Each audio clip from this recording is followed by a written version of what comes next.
السلام علیکم ورحمۃ اللہ وبرکاتہ۔ آج کے اس درس کا موضوع ہے خیانت اور قرض سے بچنے کی تاکید۔ ابن ماجہ حدیث نمبر 2412۔ اس حدیث کی سند صحیح ہے۔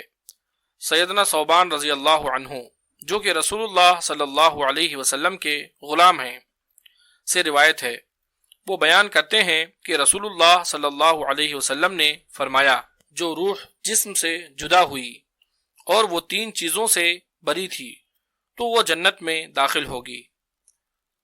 وہ 3 چیزیں یہ ہیں: تکبر، خیانت اور قرض۔ امانت کی ادائیگی کے بارے میں ارشاد باری تعالی ہے، سورۃ النساء آیت نمبر 58، ان اللہ یأمرکم ان تؤدوا الامانات الی اہلہا۔ بلا شبہ اللہ تعالیٰ تمہیں حکم دیتا ہے کہ امانتیں امانت والوں کو ادا کرو۔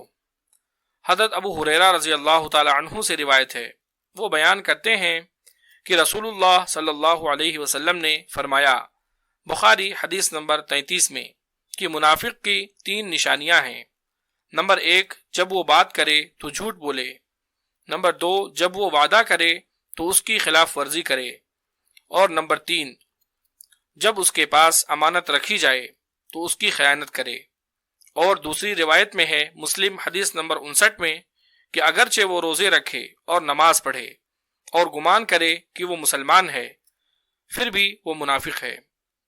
کسی سے کوئی چیز یا مال بطور قرض لیا جا سکتا ہے اور دینے والے کو اجر سے نوازا جاتا ہے، جیسا کہ رسول اللہ صلی اللہ علیہ وسلم نے فرمایا۔ ابن ماجہ حدیث نمبر 2430۔ اس حدیث کی سند صحیح ہے۔ کوئی بھی مسلمان جب کسی مسلمان کو 2 مرتبہ قرض دیتا ہے تو اس کے 1 مرتبہ صدقہ کی طرح ہوتا ہے۔ ایک دفعہ نبی کریم صلی اللہ علیہ وسلم نے فرمایا، مسلم حدیث نمبر 1601 میں، کہ تم میں سے سب سے بہتر وہ لوگ ہیں جو قرض ادا کرنے میں اچھے ہیں۔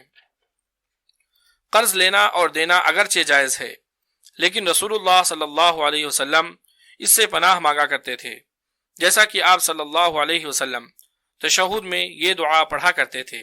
بخاری حدیث نمبر 832، اللہم انی اعوذ بک من المأثم والمغرم۔ اے اللہ، میں گناہ اور قرض سے تیری پناہ مانگتا ہوں۔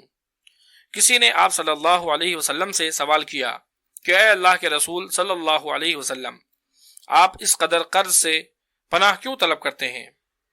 تو آپ صلی اللہ علیہ وسلم نے فرمایا، بخاری حدیث نمبر 2397 میں، کہ جب آدمی مقروض ہوتا ہے تو بات کرتے وقت جھوٹ بولتا ہے اور وعدہ کر کے اس کی خلاف ورزی کرتا ہے۔ اگر تم نے کسی کو قرض دے رکھا ہو تو اس کی ادائیگی کے معاملے میں مقروض سے نرمی اختیار کی جائے، حتی الامکان اسے مہلت دی جائے، جیسا کہ ارشاد باری تعالی ہے، سورۃ البقرہ آیت نمبر 280، وَإِن كَانَ ذُو عُسْرَةٍ فَنَظِرَةٌ إِلَى مَيْسَرَةٍ وَأَن تَصَدَّقُوا خَيْرٌ لَكُمْ إِن كُنتُمْ تَعْلَمُونَ۔ اگر کوئی تنگی والا ہو تو اسے آسانی تک مہلت دینی چاہیے، اور صدقہ کر دو تو تمہارے لیے بہت ہی بہتر ہے اگر تمہیں علم ہو۔ اللہ تعالیٰ سے دعا ہے کہ اللہ تعالیٰ ہم تمام لوگوں کو قرض لینے اور امانت میں خیانت کرنے سے بچنے کی توفیق عطا فرمائے، آمین۔ اگر آپ کو یہ ویڈیو پسند آئی ہو تو اس ویڈیو کو آپ لائک کریں اور اس کو آگے بھی شیئر کریں۔ مزید اس طرح کی ویڈیوز کے لیے آپ ہمارے چینل صدیقی اسکلز کو سبسکرائب کریں۔